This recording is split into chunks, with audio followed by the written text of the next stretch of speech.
I have two brief questions I'd like to ask, if I may.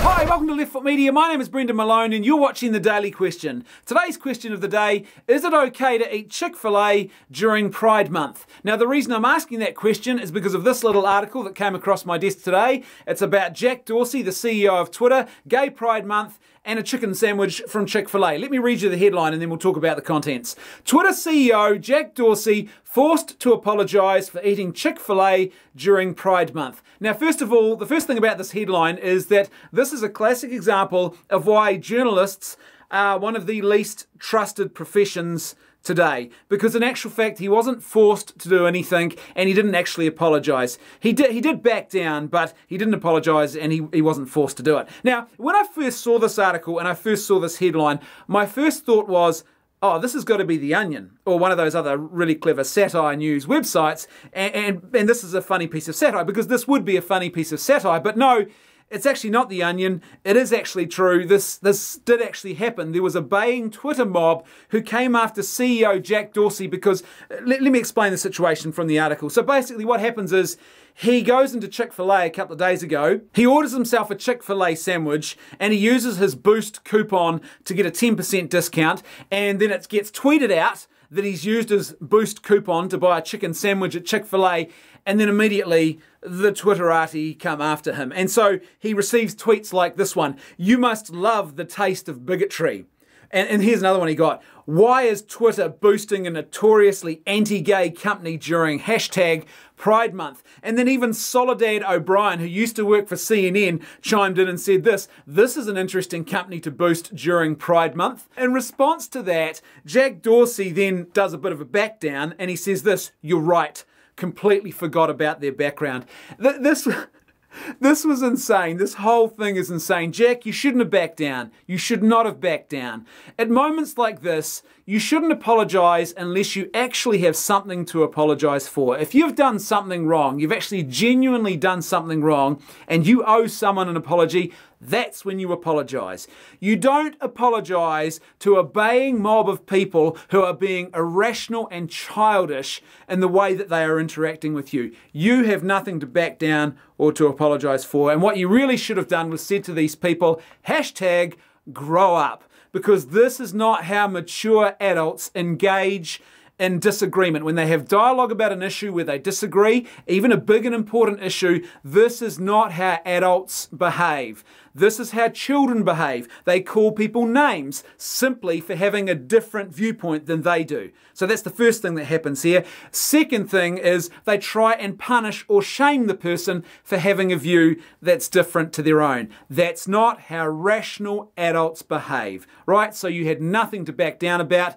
I don't think you should have backed down in any way at all. You should have just called them out on their lack of mature adult behaviour. In fact, called them out for their irrational fascism, because that's exactly what this is. Like, are these people all getting together and thinking to themselves, you know what Twitter really needs right now? So Twitter needs a new special service, a group of the people who will watch the people's social medias, and anytime they say some things that we find disagreeable, we will shame them and punish them for their heresy. Do you understand? We are going to call this special service the social media service, or the SS for short. Has a very catchy name, because that's what these people are doing. This is nothing more than fascism. And when this journalist who wrote this article then says this backlash shows Chick-fil-A still has lingering problems with its brand image. No, that's not what this Twitter mob actually shows at all. Instead, what it shows is that the cray-cray SJ is still very much a big problem, and that there are a lot of people out there on social media, even high-profile people like Soledad O'Brien, people from within the media no less, who seem incapable of understanding or being able to enter into rational adult dialogue about issues. For Pete's sake, he didn't even post out an opinion. He went to a chicken shop and had a chicken sandwich and tweeted out that he'd bought a chicken sandwich using a coupon. That's all he did. And for that, he's punished and shamed by people on social media. This is absurd. All the CEO of that company did was hold a differing view to other people about what is the accurate or correct or authentic definition of what marriage is. That was the problem. He wasn't being a bigot, he was holding a different view to those people who disagree with him. But even if you do think that that qualifies as bigotry, which I think is absolutely absurd, how is someone going into a sandwich shop and ordering a sandwich from that establishment where the sandwich is made by people who have nothing to do with that original CEO whatsoever and his comments? How is that an act of bigotry that demands you to come down from on high and to pontificate and to make some sort of moral pronouncement about how wrong it was to do this? And how is this even logical? Because what you appear to be saying here, so for example, Soledad O'Brien, who says, is this appropriate to be doing during Pride Month? Well, the obvious question here is, okay, would it be appropriate then if he went into Chick-fil-A and let's say it was October, so it wasn't Pride Month, and he had his chicken sandwich then, and then he tweeted out about the fact that he'd used a Boost coupon to get his 10% discount at Chick-fil-A in October? You see, if it's wrong and it's somehow supporting bigotry to do this during June, then why wouldn't it also be bigotry to do that any other month of the year? Let's say, for example, that June was Poultry Pride Month, where we celebrated all things poultry and we celebrated chicken farmers and all the foods that are made from chickens, right? And then someone got onto Twitter and posted a photograph of themselves eating a beef burger, a double pattied beef burger, and they posted a comment about how delicious their beef burger was. What would happen if someone turned around and said, oh, that's an act of bigotry, isn't it?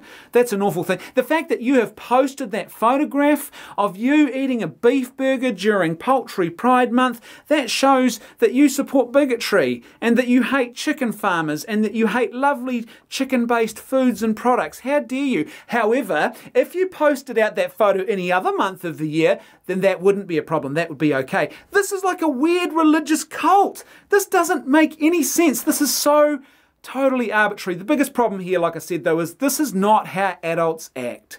This is not how rational people act.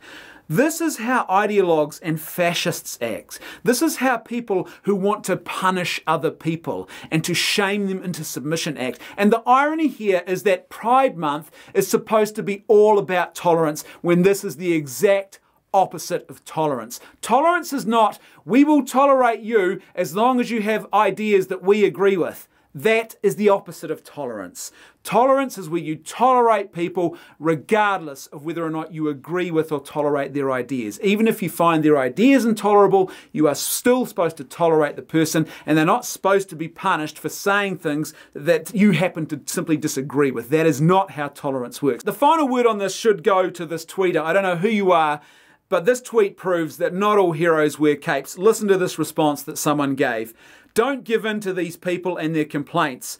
I'm gay and I love Chick-fil-A. Ridiculous. Go on and eat that Chick-fil-A and post as much as you want about it. That, my friends, is exactly how you respond to this kind of nonsense. The floor is now open. I'd love to hear your thoughts, so please let me know what you think in the comment section below. And if you like the content I'm creating and you'd like to see more of it, then please support me on Patreon for as little as $1 a month. That's right, I can hear my theme music too. I'll see you tomorrow on The Daily Question.